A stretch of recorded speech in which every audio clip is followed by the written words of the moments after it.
오늘 함께 나누실 하나님의 말씀 누가복음 12장 19절로 34절의 말씀입니다. 누가복음 12장 19절로 34절의 말씀, 제가 진 성경으로 신약성경 114쪽 115쪽에 있습니다. 누가복음 12장 19절로 34절의 말씀 우리 한 절씩 교독하겠습니다. 제가 먼저 19절 말씀 분동합니다. 또 내가 내 영혼에게 이르되 영혼아 여러 해 쓸 물건을 많이 쌓아 두었으니 평안히 쉬고 먹고 마시고 즐거워하자 하리라 하되 하나님은 이르시되 어리석은 자 오늘 밤에 내 영혼을 도로 찾으리니 그러면 내 준비한 것이 누구의 것이 되겠느냐 하셨으니 자기를 위하여 재물을 쌓아두고 하나님께 대하여 부여하지 못한 자가 이와 같으니라. 또 자기에게 내가 너희에게 이르노니 너희 목숨을 위하여 무엇을 먹을까 몸을 위하여 무엇을 입을까 염려하지 말라. 목숨이 음식보다 중하고 몸이 의복보다 중하니라. 나무들을 생각하라. 심지도 아니하고 거두지도 아니하며 골방도 없고 창고도 없어요. 하나님이 기르시다. 너희는 새보다 얼마나 더 귀하냐. 또 너희 중에 누가 염려함으로 그 키를 한 자라도 더할 수 있느냐. 그런즉 어찌 다른 이들을 염려하며 백합화를 생각하여 보라. 실도 만들지 않고 짜지도 아니하느니라. 그러나 내가 너희에게 말하노니 솔로몬의 모든 영광으로도 입은 것이 이 꽃 하나만큼 훌륭하지 못하였느니라. 오늘 이 땅에 던져지는 들불도 하나님 옆에 없이거든. 하물며 너희가 믿음이 참으니라. 너희는 무엇을 먹을까 무엇을 마실까 하여 구하지 말며 근심하지도 말라. 이 모든 것은 세상 백성들이 구하는 것이라. 아버지께서는 이런 것이 있어야 할 것을 하시느니라. 다만 너희는 그의 나라를 구하라. 그리하면 이런 것들을 너희에게 더하시리라. 적은 무리여 무서워 말라. 너희 아버지께서 그 나라를 너희에게 주시기를 기뻐하시느니라. 너희 소유를 팔아 구제하여 낡아지지 아니하는 배낭을 만들라. 곧 하늘에 둔 바 다함이 없는 보물이니 거기는 도둑도 가까이 하는 일이 없고 좀도 먹는 일이 없느니라. 너희 보물이 있는 곳에는 너희 마음도 있으리라. 아멘. 본문의 말씀을 가지고 보물이 있는 곳에 마음이 있다라는 제목으로 이 말씀을 함께 나누겠습니다. 오늘 본문의 말씀은 어리석은 부자의 비유라고 하는 이름으로 알려진 이 비유로 우리가 시작하고 있습니다. 어느 한 사람이 부자로 풍성한 곡식을 거두면서 그 심중에 생각하기를 이렇게 풍성한 소출, 이 추수한 것들을 내가 더 이상 쌓아둘 창고가 없기 때문에 창고를 헐고 더 크게 짓고 거기에 곡식과 물건을 쌓아두고 내 스스로에게 내가 뭐라고 이야기하느냐, 여러 해 쓸 물건들이 다 준비되어 있기 때문에 이제는 평안히 쉬고 먹고 마시고 즐거워하자 이렇게 생각하게 되었다라고 이 비유를 말씀하십니다. 그런데 하나님은 그 사람을 어리석다라고 말씀하시고 오늘 밤에 내 영혼을 찾는다면 내 준비한 것이 누구 것이 되겠느냐라고 주님이 이렇게 말씀을 하셨다는 거죠. 여러분, 주님께서 제가 누가복음을 시작하기 전에 누가복음에서는 부자라고 하는 것 자체를 죄악시하지 않는다. 오히려 그리스도 안에서 부라고 하는 것은 오히려 주님께서는 우리가 받아들여야 될 어떤 삶의 풍성한 은혜로 말씀하시는 경향이 짙다 이렇게 말씀을 드렸는데요. 오늘 이 부자의 모습을 보니까 주님께서 부자를 어떤 관점에서 바라보시는지 우리가 잘 이해가 되지 않을 수도 있습니다. 여러분, 부자가 악하다고 주님이 말씀하십니까? 아니면 어리석다라고 말씀하십니까? 주님께서 부자가 악하다라고 말씀하시는 것이 아니고 어리석다라고 말씀하셨어요. 제가 지금 말장난을 하는 게 아니고 부자가 부를 쌓는 것 자체가 죄라고 말씀하지 않으세요. 부자가 부를 쌓는 것이 하나님의 축복이라고 주님은 바라보고 계시다는 것입니다. 그러면 하나님의 축복을 받은 이 부자가 이 부를 가지고 어떻게 살아갈 것인가에 대한 그 삶의 계획, 방향성이 지혜가 없다라고 주님이 말씀하신다는 것입니다. 부자가 설계한 모든 계획에 무엇이 없느냐? 오늘이 끝나고 내 생명이 내일도 유지될 수 있다라고 하는 것에 대한 아무런 근거가 없다는 것입니다. 오늘 내 생명이 끝나고 나면 이 모든 부는 더 이상 나의 참된 소유가 아닌 것을 깨닫는 지혜가 없었다는 거죠. 그러니까 우리가 삶을 설계할 때 지혜가 있어야 되는데 어떻게 내 삶을 설계할 것이냐? 오늘이라고 하는 삶의 모든 성취를 가지고 내일을 계획하는 것만큼 어리석은 삶이 없다는 것입니다. 오늘의 계획이 내일을 보장하는 것이 결단코 아니라는 거죠. 자, 그러면 내일을 위한 설계를 어떻게 할 것인가? 내일을 위한 설계를 위해서 우리가 뭐 적금도 들어놓고 투자도 해놓고 주식도 갖고 있고 뭐 세금 보고도 다 해가지고 연금 받을 거 많이 있고 여러 가지 플랜이 있는데 왜 내일에 대한 준비가 없습니까? 그것은 우리가 이 땅을 육의 눈으로 바라보는 삶의 준비죠. 주님께서 말씀하시는 내일의 준비라고 하는 것은 영원한 삶에 대한 너의 플랜이 뭐냐라고 주님이 반문하신다는 것입니다. 오늘 밤 내 영혼을 주님이 다시 거두실 때에 이 영혼은 하나님의 걸어간 부르심 앞에 아무런 준비가 되어지지 않은 채 그냥 성실하게 하루를 산 것으로 끝난 인생이 됐다는 것입니다. 여러분, 우리가 하루를 성실하게 산 것이 죄입니까? 우리가 세상에 나가서 맡겨진 그 직장이나 또 기업에서 열심히 일하고 사람들이 도와달라는 거 다 도와주고 그것에 정당한 대가를 우리가 얻어서 내가 가져온 게 죄입니까? 그건 죄가 아니에요. 그렇게 성실하게 하루를 살아가는 것이 뭐가 문제가 있다라고 성경이 말하는 것이 아니라는 것입니다. 그 유명한 방송도 하시고 사업도 하시는 김미경이라고 하는 여성분이 자기 집 다 예수 믿는 사람이었는데 자기는 교회 다니기가 싫었대요. 왜 싫었는가?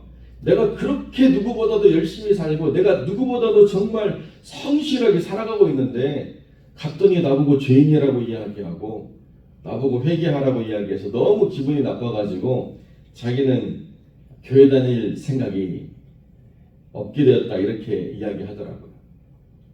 그런데 또 한편 방송에서 하는 이야기 보면 교회 가가지고 피아노 레슨 시키려고 열심히 홍보 잘해서 교회에서 사람들 잘 모아가지고 레슨으로 돈 좀 많이 벌었다고 이야기하는 거 보니까 교회는 다니긴 다녔지만 교회에서 전달되는 메시지가 하나도 안 들린 채 자기의 이익과 목적을 위해서 그렇게 사는 것 같아요. 그런데 어느 한날 인생이 노력으로 되어지지 않고 바닥으로 떨어질 때 그때 하나님 살려달라고 부르짖으면서 자기가 변화됐다 이렇게 간증하시더라고요. 여러분, 여기 가장 중요한 이 비유에 뭐가 있느냐? 나밖에 없어요. 내가 곡식 쌓아둘 곳이 없으니 내가 이렇게 하리라. 내 곡간을 헐고 내 모든 곡식과 물건을 쌓아두고 내 영혼을 위해서 평안히 먹고 마시고 쉬고 즐거워하라 할 것이다. 여기에 모든 삶의 관점이 나라는 거예요. 여기 모든 삶의 계획이 나 중심적으로 맞춰져 있다는 것입니다. 그런데 내 삶의 영역에서 내가 의지를 가지고 살아가는 모든 것이 하나님의 뜻에 맞는가는 한 번도 질문해 보지 않았다는 것이 문제라는 거거든요. 여러분, 의지라고 하는 것이 사람에게만 있느냐? 아니, 보면 짐승도 삶의 의지가 있습니다. 그죠? 우리만 의지를 가지고 살아가는 것이 아니죠. 이 의지의 가장 중요한 차이가 뭐냐? 짐승들은요, 생존이 목적이에요. 그러나 하나님께서 우리에게 자유로 무언가를 판단할 수 있는 우리의 의지를 주셨다고 할 때는 그것은 하나님을 어떻게 기쁘시게 할 수 있느냐라고 하는 것에 대한 삶의 목적과 방향을 세우라고 하는 하나님의 거룩한 은혜라는 것입니다. 우리가 짐승과 다른 게 뭐냐? 우리는 우리를 위해서 살아가는 것으로 끝나는 것이 아니라 하나님을 기쁘시기 위해서 살아갈 수 있는 특별하게 하나님의 형상을 받은 영혼들이라는 것입니다. 내 영혼을 만족시킬 수 있는 것이 쌓은 물건이나 평안히 쉬고 먹고 마시는 것이 있지 않다는 거예요. 내 영혼이 만족하기 위해서는 뭘 해야 되느냐? 하나님과의 관계가 회복이 되고 하나님이 원하시는 삶의 목적과 계획이 있어서 그 뜻대로 하나님을 영화롭게 하려고 하는 삶을 살아가야 된다는 것입니다. 그렇기 때문에 자기를 위해서 재물을 쌓아두고 하나님께 대하여 부여하지 못한 자가 이 어리석음에 있다라고 지금 분명히 말씀하고 있다는 것입니다. 재물을 쌓아두는 것이 문제가 아니고 이 쌓아진 재물이 하나님께 대하여 부요한 도구로 사용되어지는 그런 삶이 없는 것이 문제라는 거죠. 여러분,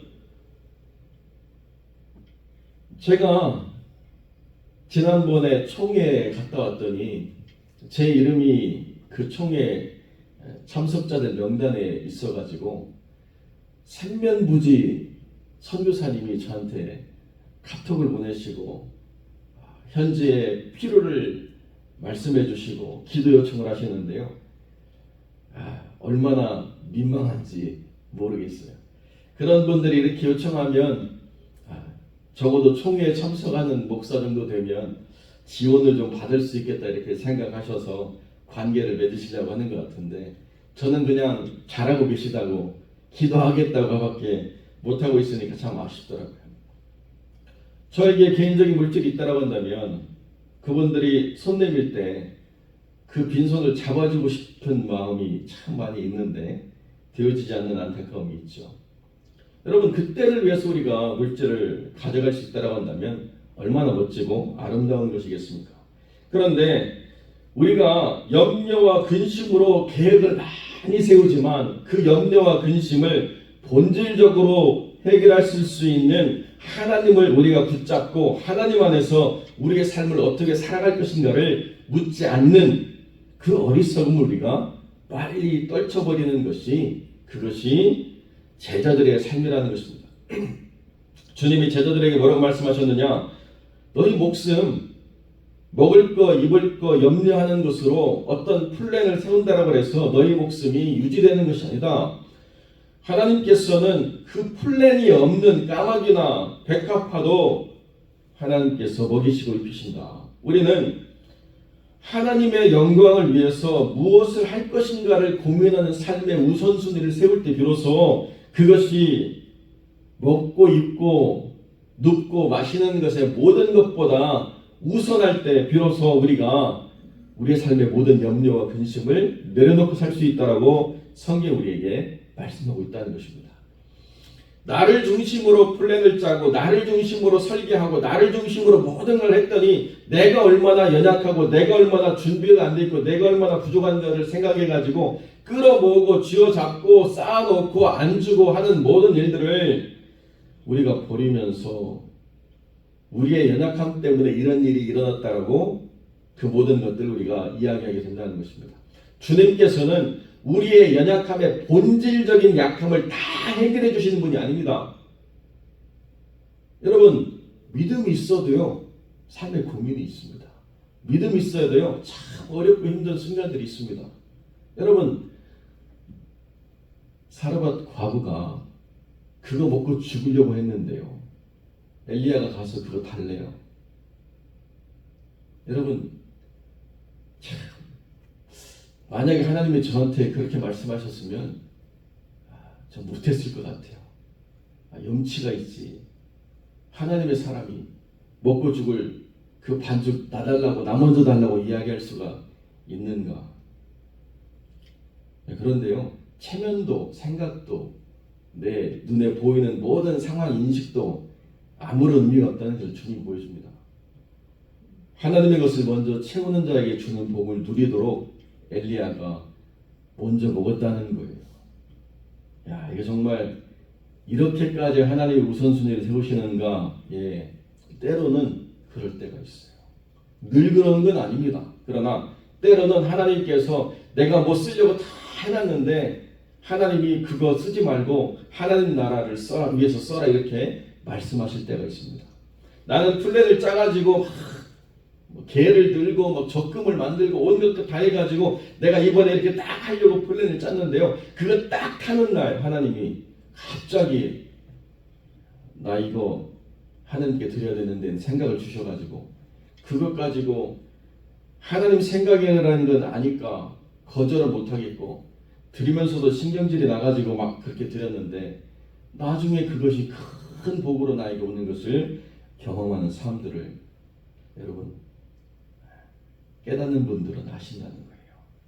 그러니까 우리가 계획하고 플랜하며 살아가는 그 삶 자체가 계획이 없어서가 문제가 아니라 그 계획을 하나님의 지혜로 해야 된다는 것입니다. 그 계획을 하나님의 뜻을 위해서 세워야 된다는 거예요.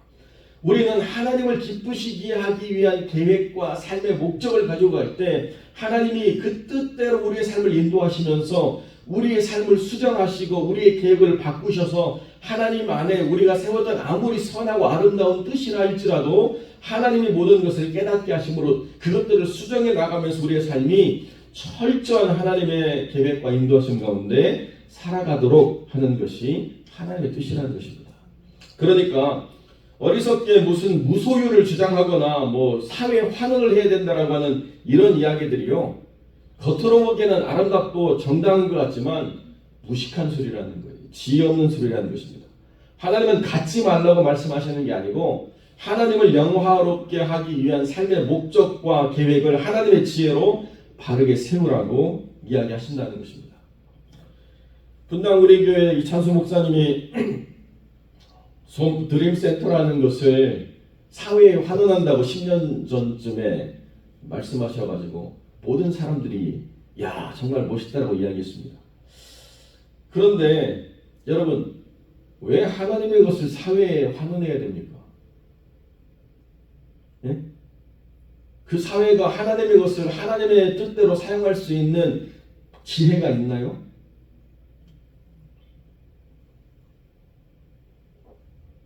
사회의 환원이라고 하는 이 이야기가 겉으로 보기에는 도덕적이고 아름답고 굉장히 멋진 이야기인데요. 왜 하나님의 것을 바르게 쓸 수 있는 지혜를 구하고 그 하나님의 뜻대로 사용할 수 있는 플랜을 못 세우는지 좀 아쉬웠는데 이번에 보니까 수정했더라고요. 환원하려고 했더니 내일 세금이 더 많고 오히려 그것을 사회가 받아들일 수 없어가지고 1년에 30억씩 22년간 걸쳐가지고 돈으로 환원하는 것으로 바꿨더라고요. 여러분 그게 그때 그분들의 생각이 오름했는지 모르지만 제가 보기엔 참 아쉬움이 있어요. 여러분 뉴욕에 가면 세이비어 처치라고 하는 교회가 있습니다. 그 교회는요. 그 교회의 일원이 되려고 하면 1년간 그 교회에서 교육받고 자격을 따진 다음에 받아주는 교회예요. 아무나 오는 교회가 아닙니다. 그런데 거기에 대단한 정치적인 이름 있는 사람들, 대단한 기업의 인물들이 그 교회를 못 가가지고 막 몸살을 앓는 교회예요. 그래도 결코 인원을 함부로 늘리지 않습니다. 그 교회 규모에 비해서 재정이 어마어마한데요. 그 재정을 어떻게 쓰느냐? 그 교회 재정이 있고 그 재정에 맞게 사회적인 소명 있는 사람들을 모아가지고 법인을 세워요. 어떤 법인? 은행을 만드는데요. 10,000불까지만 빌려주는 은행. 이자 안 받고. 그래서 그 사람들이 그 뭐 하느냐? 렌트비 못 내가지고 쩔쩔매는 사람들 빌려줍니다. 기한 없이 갚을 수 있을 때 이자 없이 갚아라. 사업상에 잠깐 단돈 5,000불이 없어가지고도 쩔쩔맬 수가 있는데 그런 사람들에 의해서 그렇게 무이자로 기한 없이 빌려주고 돌려받는 일들을 하기도 하고요. 병원을 세워서 의사들이 무료로 봉사하는 곳을 만들어가지고 그렇게 섬기고 모든 것에 교회가 다 그걸 끌어안고 있는 게 아니라 그것을 교회 밖에 법인체들을 다 세워가지고 그 소명을 감당할 수 있는 사람들을 키워서 그 세상에 파송해서 하나님의 이름으로 그런 일들을 감당하는 그런 사역들을 하더라고요. 여러분, 교회가 사회에 환원해 보십시오. 그 사회가 하나님의 이름으로 그걸 쓰겠습니까? 아유, 세상이 얼마나 악한데요. 그거 늑대한테 고개를 던져주는 것과 다름이 없다고 저는 생각합니다. 하나님의 사람들이 물질에 대한 훈련을 통해서 하나님의 영광을 드러내고자 하는 삶의 플랜과 계획을 갖기까지 믿음의 연단과 훈련을 가져가는 것. 그래서 하나님이 맡기신 물질로 하나님의 영광을 드러내는 삶을 살아갈 수 있도록 이끄는 것. 이것이 교회가 할 일이라는 것입니다.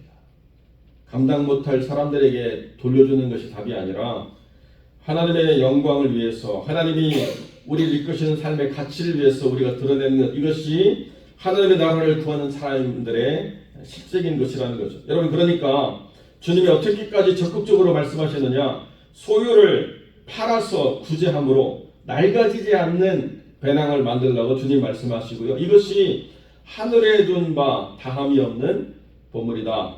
거기는 도둑도 없고 좀먹는 일도 없다. 우리의 보물을 어디에 둘 것인가를 선택하라. 이렇게 말씀하셨다는 것입니다. 그렇기 때문에 여러분, 가난해지는 게 하나님 뜻이 아니고요. 하나님의 물질의 복을 통해서 우리가 손 내미는 연약한 사람들에게 그 손을 잡아줄 수 있는 그런 삶을 살아가라고 주님이 말씀하신다. 우리의 삶의 필요를 하나님이 채우시기 때문에 그 필요를 채우시는 하나님께서는 우리가 무엇 때문에 고민하는지 너무나도 잘 알고 계시다는 것입니다. 필요 없는 것이 아니라 필요하다고 알고 계세요. 그러나 하나님께서 우리에게 원하시는 것은 우리의 필요를 넘어선 천국의 소망과 이상을 가질 때 그 나머지 것들은 다 채우신다. 그러므로 물질에 대하여 분명한 기준을 가지고 또 그 쓰임에 대해서 명확한 삶의 기준을 가지고 하나님께 영광을 돌리는 하나님의 사람들이 되시기를 우리 주님의 이름으로 간절히 축원드립니다.